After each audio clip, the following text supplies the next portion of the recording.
Assalamualaikum warahmatullahi wabarakatuh. Mustafa Muhammad sallallahu alaihi wasallam subhanahu wa ta'ala wa jami'in dalam ketemu korabin khususan ila mu'alif hadal kitab Syekh Nawawi di Aski. Karena kullu sunnah sallallahu bana umatina wa santina sallallahu syahina khususan ila mahatina Aski malang alam di wa asambi. Lillahi ta'ala lahumul Fatihah. Bismillahirrahmanirrahim. Ya kana udaya kana siratal mustaqim. Bismillahirrahmanirrahim. Wa'lam.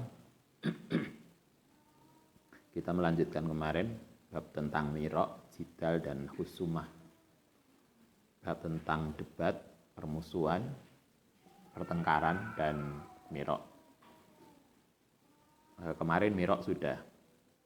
Nah, sekarang jidal. Jidal itu debat.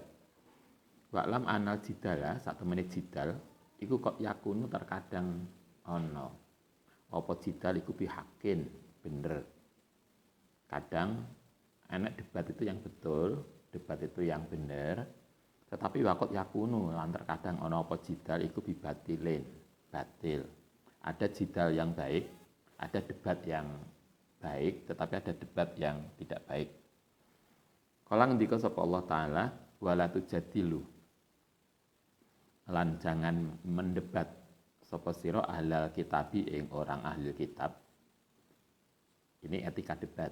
Allah Ta'ala di dalam Al-Quran mengatakan kalau kita berdebat dengan siapapun, kalau di dalam Al-Quran dikatakan salah satu yang andaikan kita berdebat dengan ahli kitab, ngerti ahli kitab ya, penganut Yahudi dan Nasrani, ahli kitab, ilah bilati, kecuali dengan sesuatu ya kang utai alati itu ahsan, itu baik. Kalau kita berdebat, debatlah dengan cara yang etis, debat dengan cara yang baik. Kala ngendika sapa Allah taala wajadilhum, lan debat sapa sirahum ing mereka bilati dengan cara ya kang utai alati ku ahsan. Rakola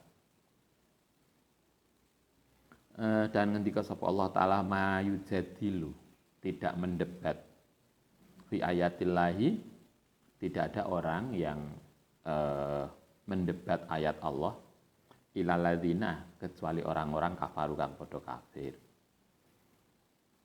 Fa in kana mongko lamun ana apa al jidalu jidal iku lil wuqufi, terjadi alal haqi ngatasi sesuatu yang benar, wa takrihi dan menetapkan hak, kana mongko ana apa jidal iku mahmudan, sesuatu yang terpuji.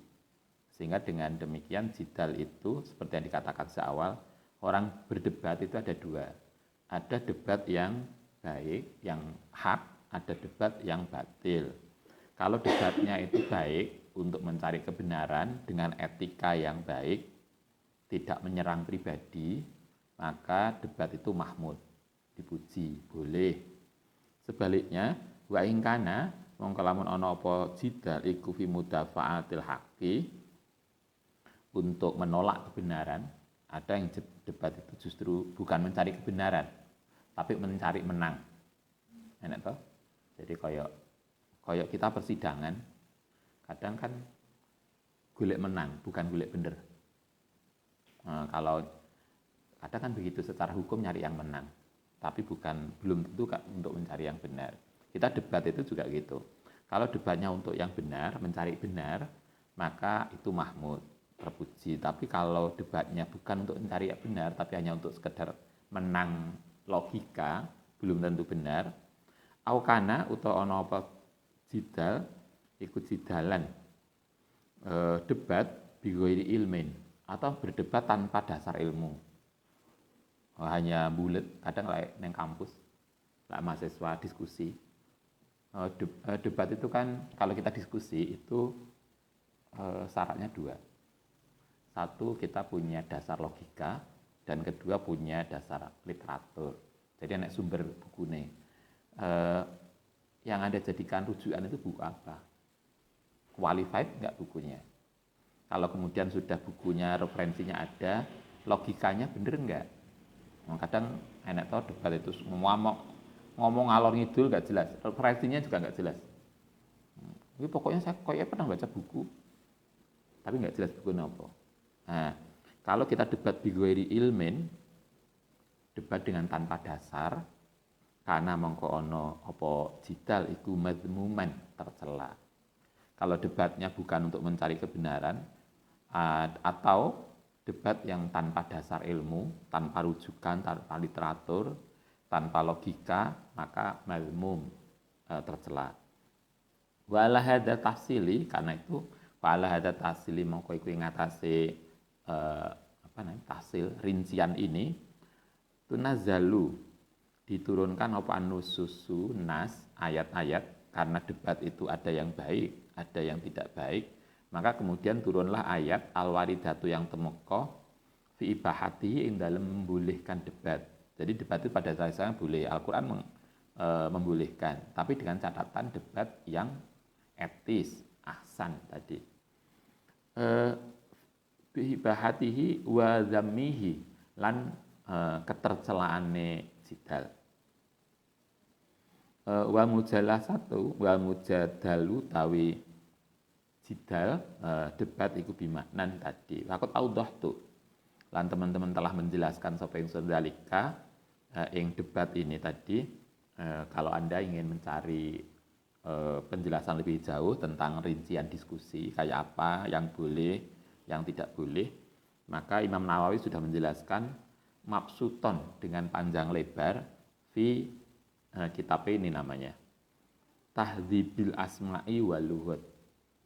Ini tercatat di dalam kitab Tahdzibul Asma' wal Lughat jilid 3 halaman 48. Anda bisa lihat di situ dijelaskan tentang bagaimana etika debat, bagaimana debat yang baik, bagaimana debat yang enggak baik.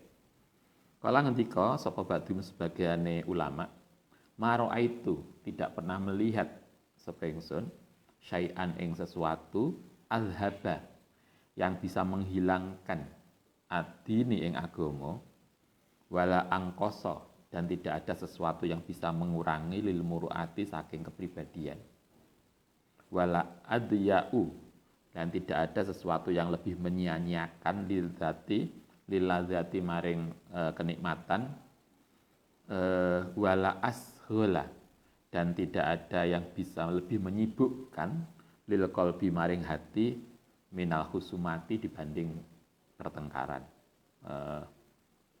Tadi udah, kemarin mirok sudah, kemudian ini tadi debat, intinya ada dua. Kalau mirok intinya nggak boleh, masih ingat kok kemarin pertemuan sebelumnya, mirok prinsipnya nggak boleh, karena mirok itu kita mengomentari ucapan orang dengan niat untuk menunjukkan kesalahannya dan pada waktu yang sama menunjukkan kehebatan kita. Nah, itu yang nggak boleh, motivasinya buruk, karena itu mirok nggak boleh. Nah, kalau debat itu ada dua, ada yang boleh, ada yang nggak boleh. Yang boleh itu adalah kalau debat itu berdasarkan ilmu dan untuk mencari kebenaran. Nah, yang nggak boleh, dan yang ketiga dilakukan dengan ahsan. Yang nggak boleh adalah debat yang bukan untuk mencari kebenaran, bukan didasarkan literatur dan pengetahuan referensi yang jelas, dan yang ketiga tentu tidak dilakukan dengan etika yang ahsan. Nah, sekarang kita bicara tentang khusumah, pertengkaran. Kalau orang Jawa memaknakan khusumah itu poropadu, tengkar. Sebagian ulama mengatakan pertengkaran itu adalah sesuatu yang bisa menghilangkan pengetahuan keagamaan. Dua, bisa mengurangi kepribadian. Tiga, menyibukkan pikiran. Ketiga, keempat, menghilangkan rasa kenikmatan. Fa'in kulta,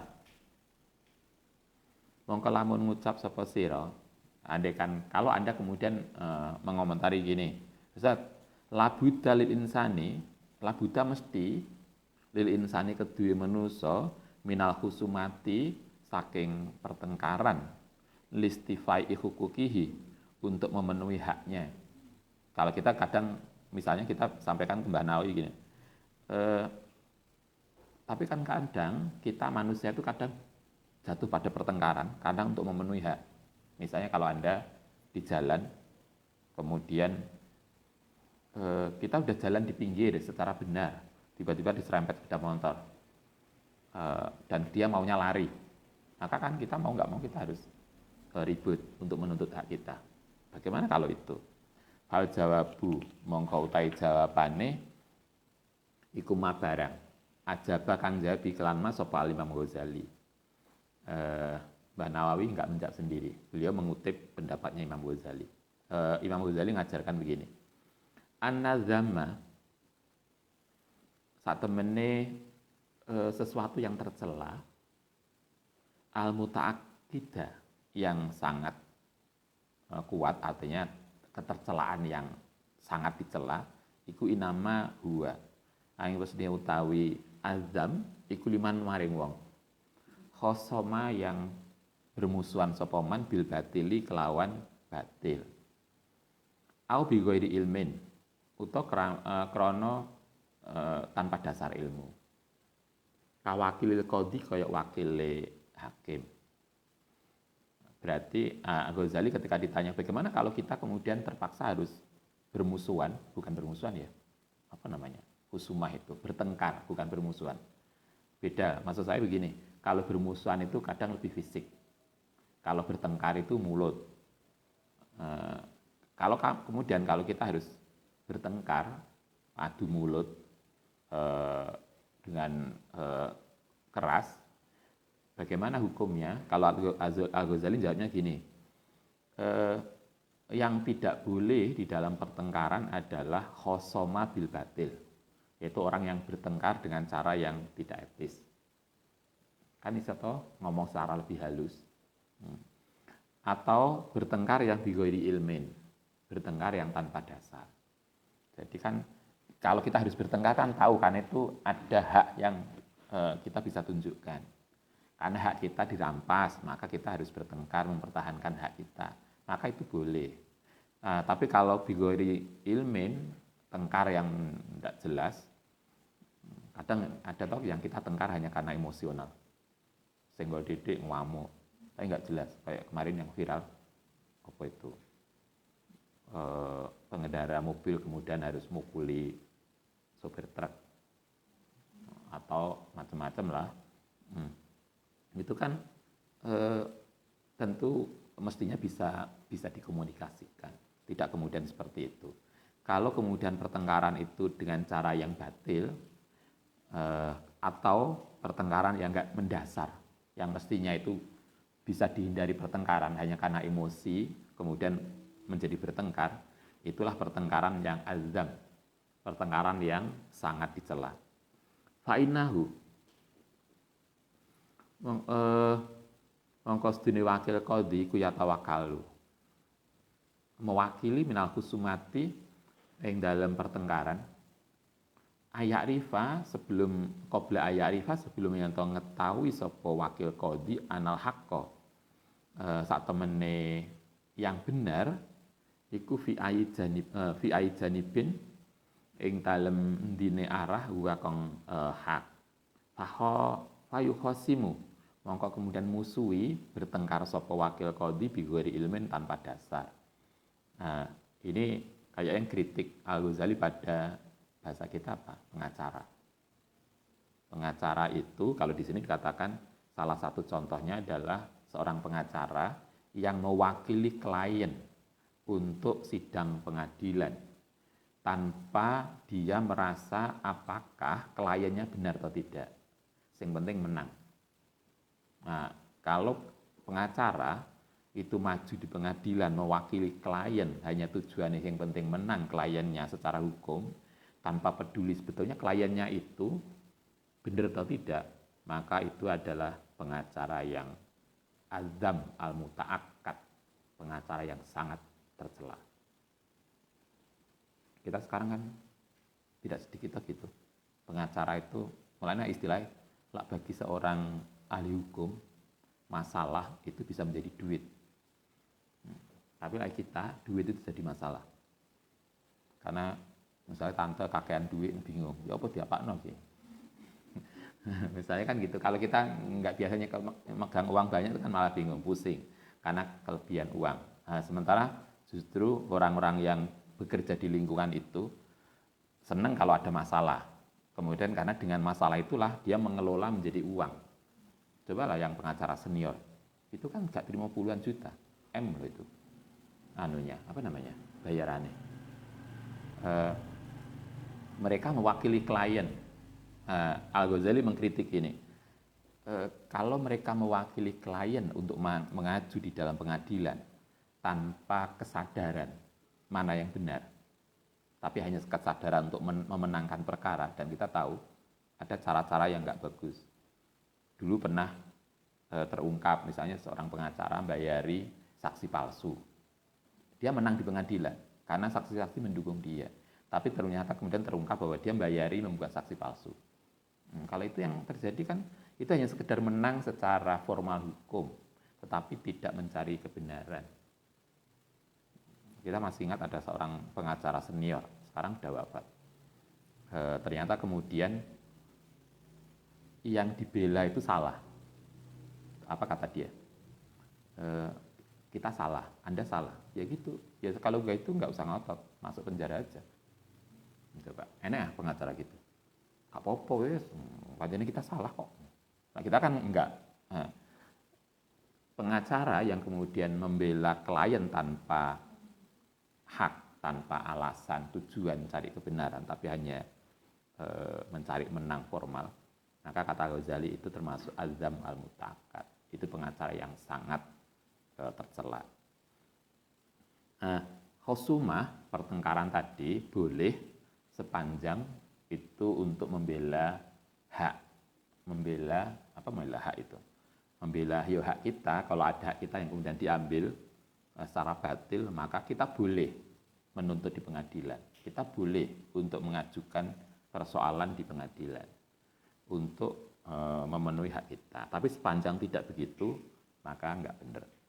Itu menurut Al-Ghazali, dan saya kira kita sepakat bahwa kita bertengkar, kalau kita kemudian harus bertengkar itu karena memenuhi hak kita, bukan untuk mencari sesuatu yang enggak benar.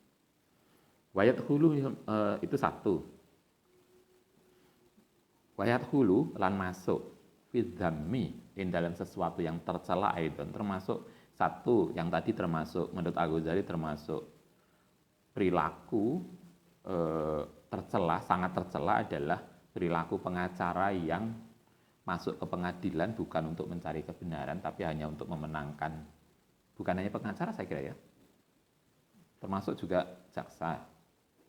Pokoknya apapun yang terkait di pengadilan, bisa jaksa, bisa pengacara, bahkan bisa hakim. Apapun yang mereka memutuskan persoalan tanpa untuk mencari yang benar, tapi hanya untuk memenangkan perkara, maka itu berarti sesuatu perilaku yang enggak baik. Itu satu. Yang kedua, wayat hulu fidami termasuk sesuatu perilaku husumah yang enggak baik adalah seseorang yatlubu kang menuntut sapa man haqqahu ing hak man, tetapi lakinnahu tapine ana sapa man iku layak tasiru, orang ringkes, orang merasa cukup ala qadril hajati sesuai dengan kebutuhan. Misalnya yang kedua termasuk perilaku yang enggak baik adalah kita benar menuntut hak kita, tapi menuntutnya lebih dari kebutuhan. Misalnya kalau Anda seorang istri, kita ditinggalkan suami kita salah karena telah meninggalkan kewajibannya untuk ngopeni istri. Tapi kemudian kita nuntut ganti rugi atas nafkah yang dia tidak berikan. Nah sekarang kan kita bisa hitung, misalnya nafkah kita itu per bulan berapa toh kebutuhan hidup, kan bisa dihitung. Kebutuhan hidup misalnya untuk istri seorang segini, tambah anak segini, totalnya kan bisa dihitung. Kemudian kita nuntut suami lebih dari apa yang itu. Misalnya kebutuhan ini sebulan 10 juta. Berapa Anda? 10 juta kurang. Misalnya kebutuhan make up, wedake, sampune aja 5 juta. Misalnya. Nah, kebutuhan sebulan 10 juta, ditambah anak 5 juta, 15 juta sebulan. Ditinggalkan istri 5 bulan. Misalnya kan 75 juta. Nuntutnya 1 M. Misalnya. Itu kan berarti kata Ghazali, boleh sebetulnya menuntut hak kita, tetapi kalau kemudian di luar ala qadril hajati, sesuai dengan kebutuhan, maka itu juga nggak benar. Sekarang kadang kan ada toh, nuntut apa, sekian M. Ya kalau sesuai dengan hitung-hitungannya jelas kan semua bisa dihitung. Hitung-hitungannya kan jelas, untuk apa, berapa. Nah, kalau Ustadz dulu kan begini, kayak kita mondok zaman sanawiyah, kita itu kan nggak pernah megang uang.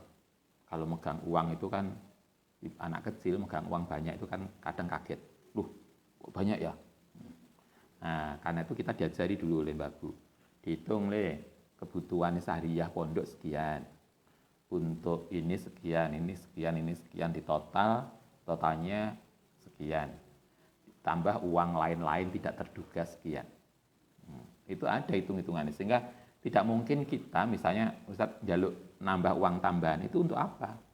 Itu harus jelas.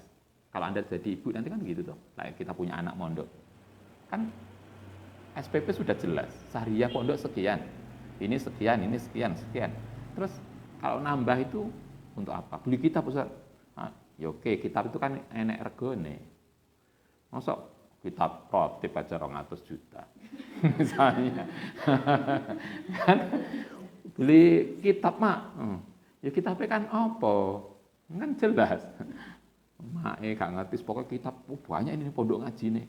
Tapi iya, di pondok banyak ngaji nih, tapi kamu ngaji apa? Gak jelas ngaji nih. Kitab Adhkar niku yang miliknya Ustadz itu mahal. Iya milik Ustadz nih. Nanti milikmu sendiri. Jelas misalnya kalau kitab ini dengan yang kitab Anda bawa kan beda. Tapi kalau kemudian Anda bilang ke orang tua mau harga yang ini tapi yang ditukokno yang itu, nggak bener. Misalnya begitu, harus jelas. Artinya ada jelas hitungannya. Al-Ghazali mengatakan orang termasuk perilaku yang nggak baik adalah orang yang menuntut hak. Orang yang menuntut hak itu sebetulnya boleh, tetapi kalau dia itu lebih dari apa yang menjadi haknya, maka itu nggak boleh. Itu nggak benar. Bal yudhiru. Apalagi kemudian yudhiru, menampakkan ala dada yang aib wal kadzibalan dusta. Apalagi kalau untuk menuntut hak kemudian harus menjelekkan orang yang dituntut. Kayak yang sering terjadi kan pertengkaran suami istri toh, lain yang pengadilan. Itu yang mama yang tahu. Coba Anda bisa bayangkan, asalnya suami istri, ketika suami istri rukun itu kan apapun, keringetnya istrinya gak enak mabuk duren. Misalnya, suaminya wis gak mandi kok sawah, gak popo. Ambune lebih wangi daripada kasturi. Ketika rukun, coba gak rukun, ndelok tok mutah. Loh, kemudian aib. Cobalah Anda bisa bayangkan, orang yang selama ini suami dan istri Anda yang Anda bela, yang Anda puja, kemudian tiba-tiba kan yang tahu aib suami dan istri Anda itu kan Anda. Karena Anda adalah orang yang paling dekat. Bahkan Anda lebih dekat daripada orang tuanya sendiri. Gitu kan? Siapa yang tahu aib suami kita dan istri kita, kalau nggak pasangannya. Nah, kemudian itu diumbar di media. Kata Ghazali, salah satu yang kemudian nggak baik adalah ketika kita husuma, ketika kita bertengkar, kemudian yudhiradat, mengumbar aib orang lain yang kita tuntut. Ya kalau memang Anda nuntut, ya nuntut aja. Nggak usah kemudian mengumbar aib dia. Kalau di dalam diskusi, apa itu namanya? Perdebatan, itu yang kalau dalam logika disebut argumentum ad hominem. Kita mengalahkan lawan diskusi dengan cara menjatuhkan pribadi dia. Yang kemarin saya contohkan. Ketika kita kalah diskusi, kemudian kita bilang, sampean itu kan baru mondok kemarin toh. Saya itu lebih senior. Itu berarti kita menjatuhkan teman diskusi dengan menyebut pribadinya. Itu nggak boleh. Kalau kita diskusi, yang kita diskusikan gagasannya, idenya, pikirannya. Sama sekali tidak boleh menyebut pribadinya. Karena kebenaran bisa datang dari siapapun, termasuk anak pondok yang baru datang. Walaupun Anda senior, saya neng kene kalau mulai pondok belum dibangun. Misalnya, turun nanti terusan. Misalnya, sama itu kan baru datang seminggu. Saya tuh di sini sebelum pondok belum dibangun, saya sudah di sini. Misalnya, nggak bisa. Itu berarti itu diskusi dengan cara menjatuhkan pribadinya. Itu yang disebut argumentum ad hominem. Itu nggak boleh di dalam diskusi. Etika diskusi nggak benar. Nah, apalagi kemudian kita menyebut aibnya. Apalagi wal kadhiba dusta, apalagi gaya saksi palsu, kayak kasus banyak. Idzai untuk menyakiti, awit talasuti untuk menguasai ala khosmihi mengatasi pertengkaran, untuk memenangkan perkara. Kemudian kita menjatuhkan orang, apalagi kalau itu kemudian istri sendiri atau suami sendiri, itu kan luar biasa. Kalau mau cerai ya cerai aja. Ditanya wartawan, kenapa cerai? Ya udah nggak cocok. Setelah itu nggak usah, woyo ngapain?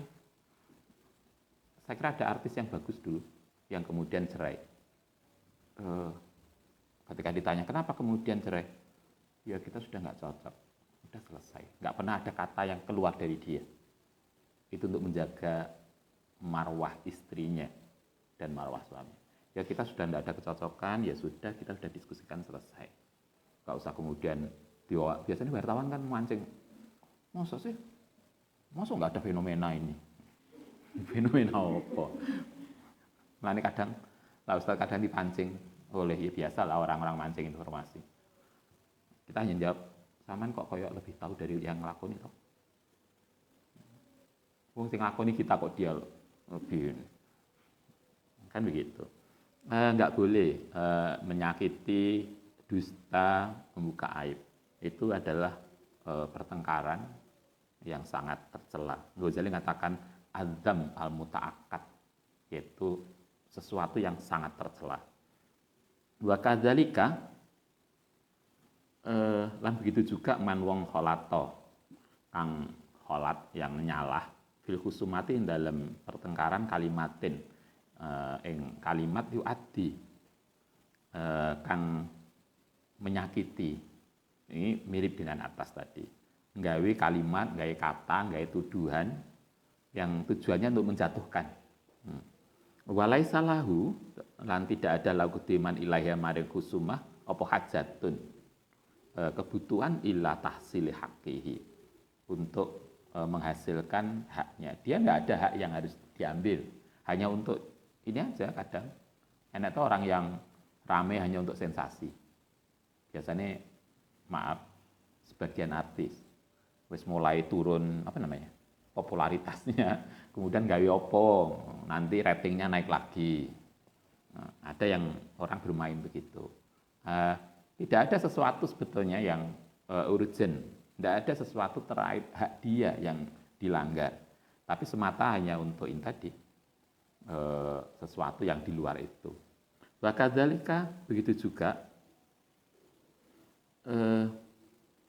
man wong yahmaluhu yang bawa sapa man yang ngandung ing man ala khusumati ngatasi permusuhan, yahmiluhu ala khusumati apa mahdul anati, melulu karena perlawanan, liqahril khosmi, untuk memaksa permusuhan, wa kasrihi, atau kalau bahasa kita orang yang melakukan segala cara hanya untuk memenangkan pengadilan. Tak peduli benar atau tidak, yang penting saya menang. Kadang membawa segala cara. Lain film-film, ada tuh film pengadilan. Kita senang film-film gitu kan. Kita kemudian tahu, oh ada watak orang gitu. Coba ada orang, kalau dulu pernah ada film bagus, misalnya terkait dengan ada orang yang ingin dijatuhkan nama baiknya. Itu sampai semua media dibeli untuk menyudutkan dia. Sampai kemudian hancur keluarganya. Gimana orang kemudian nggak percaya? Istrinya, anaknya, keluarganya semua percaya karena semua berita itu kadung dibeli oleh seseorang yang semua menyudutkan pada suaminya. Nah, celakanya istrinya karena sudah termakan oleh informasi malah gak percaya pada suaminya. Oh, itu luar biasa. Artinya apa ya? Lawis konspirasi besar gitu ya. Kita butuh foto. Foto lo bisa dibuat toh. Coba kita dia lain yang promosi. Enek laki-laki lungguh sendiri neng kamare, terus enek perempuan lungguh dia di dalam mobilnya. Itu kan bisa dijejer kan toh. Coba kalau kita nggak hati-hati. Loh ini foto nih. Loh, kadang nggak foto, video lo bisa dibuat. Orang yang udah wafat aja loh, foto ini bisa kedip-kedip. Coba, kayak hidup gitu kan. Saya malah melihat takut sendiri, padahal dia sudah almarhum. Kok saya kedip nih kita. Misalnya, kemarin kan Ustaz dikirimi seseorang, padahal beliau sudah wafat. Ketika beliau hidup kan nggak ada yang pernah memvideo. Ternyata dikirimi fotonya kedap-kedip. Kok malah takut dewi. Misalnya, loh, apa sekarang ya? Artinya kan kalau orang jahat itu apapun bisa dilakukan. Nah, kalau itu yang terjadi, itulah yang nggak benar. Kata Ghazali, fahadha utai perilaku tadi, huwa iku al-mazmum, yaitu sesuatu yang tercela. Wa amal mazlum, anapun orang yang didolimi, alladhi yang suruh, yang menolong hujjatahu ing argumentasine mazlum bitoriki syar'i, kelawan jalan syariat min ghairi ladadin, kelan tanpa menunjukkan aib, tanpa membuka aib, wa israfin lan berlebihan, wa ziyadati lajajin lan menambah untuk pemaksaan, alal hajati ngatasi kebutuhan min ghairi qasdi inatin, kelan tanpa tujuan inatin itu kedurhakaan, wala idzain lan tanpa menyakiti, fafiluhu mongko utawi prilakune man al mazlum iku laisa ora ana apa iku haraman. Kalau ada orang didolimi kemudian dia harus mengajukan ke pengadilan, tapi semuanya terukur, tidak membuka aib orang, dilakukan dengan cara yang baik, tidak berlebihan nuntut haknya, bahwa laisa biharam, berarti boleh. Artinya kita nuntut di pengadilan itu boleh sepanjang tadi tidak berlebihan, tidak membuka aib, dilakukan dengan cara yang ihsan. Walakinal aula, tapi Ghazali malah ngajarkan begini. Tetapi ini yang utama itu tarkuhu. Tapi yang baik ya, alas karep-karepmu. Gak usah. Tak wong sepuh biyen, ya apa nih Mbah? Alas bene. Iku diambil orang ya sedekah. Nah orang mbah-mbah biyen kan gitu toh. Sawai dikai banyak burung, ya alhamdulillah kita bisa sedekah tanpa harus mengantarkan. Misalnya sandalnya hilang, alhamdulillah kok sandal bukan saya yang hilang. Kan humor-humor sufi kan gitu toh. Yang siapa itu yang kiai sepuh di Jawa, suatu ketika tas beliau yang hilang. Kemudian santrinya bingung, kok sampai hilang? Gak apa-apa le, alhamdulillah kok cuma tasnya, kok gak aku sing hilang. Iku santrine wis kadung ini ya jawabannya enak banget. Kayak kasusnya siapa? Ceritane Gus Ali. Gus Dur itu pernah dibujuki wong. Jadi ada pemuda bujuki Gus Dur dengan sesuatu yang nilainya jutaan. Kemudian Gus Ali itu bingung, golek orang itu yang bujuki Gus Dur. Begitu ketemu, kemudian dilaporkan Gus Dur. Jadi Gus Dur apa gini? Lah apa tuh sampean kok ngoyo nyari dia? Dia itu banyak gak punya keahlian. Keahliannya itu ya bujuk ya aku ikut. Coba kalau Anda kira-kira gimana? Bener lah nih. Coba. Nah, itu ceritanya. Betapa orang-orang itu luar biasa. Nah, Ghazali ngajarkan gitu. Yang paling baik ya tarkuhu. Udahlah, ikhlaskan aja. Tarkuhu maing barang wajah itai laisabila. Enggak perlu dipikirkan. Enggak perlu ini. Li'anna dobdal lisani karena menjaga lisan fil khusumati ing dalem alasannya Ghazali begini, karena menjaga lisan agar kita tidak berlebihan di dalam pengadilan ala hadil iktidali ngatasi jalan proporsional iku mu'adzaratun tidak mudah. Wal husumatu utai husumah iku tuhiru memanaskan asudura ing hati wa tuhaijiu lan mengkobarkan al-ghadaba ing rasa emosi. Fa idza haja lan nalikan sudah berkobar apa al-ghadabu emosi hasola mongko muncul apa al-hikdu dendam. Bainahuma antarane dua orang hatta yafroha sehingga kemudian muncul rasa seneng sapa kulu wahidin bimasaatil akhori dengan munculnya keburukan yang lain. Kalau kita sudah dendam itu kan seneng banget toh, kapokmu. Padahal kan terbukanya aib itu kan nggak baik.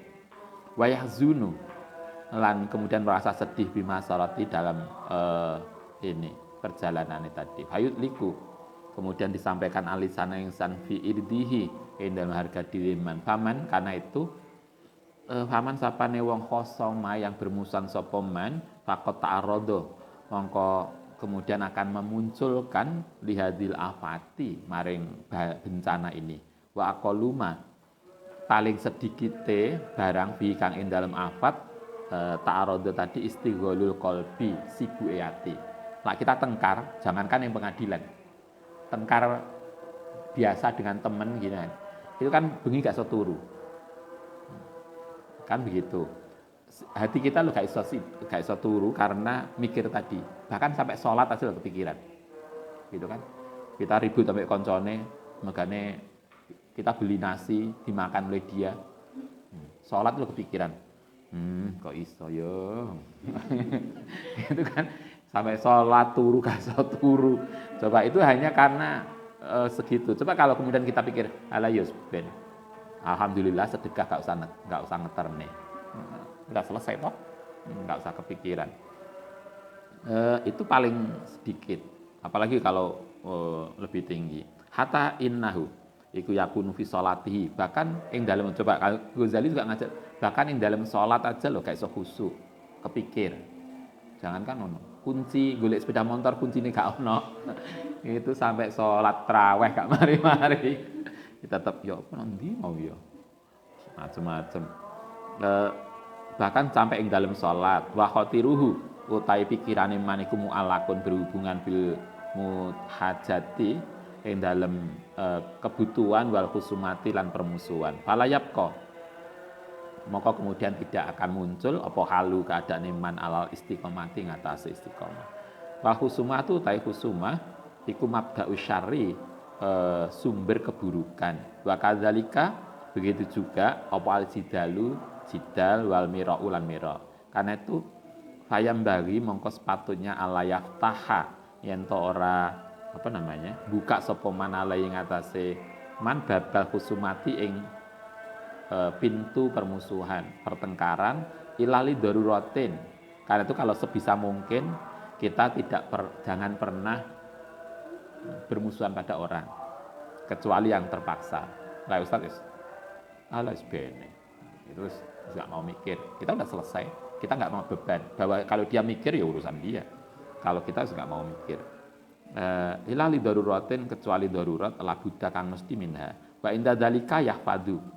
Sehingga dengan demikian yahfadu bisa menjaga sapa kita lisanahu. Lisan kita kemudian terjaga tidak harus membicarakan aib orang. Wa qalbu lan hati kita min afatil khusumati saking dampak khusumah. Kita lanjutkan sampai pasal. Rawaina fi kitab At-Tirmidzi an Ibnu Abbas radhiyallahu an qala Rasulullah sallallahu alaihi wasallam. Kahfa cukup bika kelan sira apane isman. Dosane ala tazala yen to terus-terusan sapa sira mukhosiman halih pertengkaran. Kata Nabi, selama kita bertengkar maka berarti dosa mengikuti kita. Wajaa an Ali bin Abi Thalib qala innalil khusumati satemene di dalam permusuhan pertengkaran kuhaman ada kebodohan. Lah wong Jawa biasanya apa? sing waras ngalah. Kan gitu tak wong Jawa. Kalau gak usah diladeni sing waras ngalah. Jadi sing ngotot sing gak waras. Kultu matur sapa ingsun al kuhamu bidomil kopi wa ha'i iku mahaliku, itu kerusakan. Oke, kita lanjutkan besok. Al-Fatihah.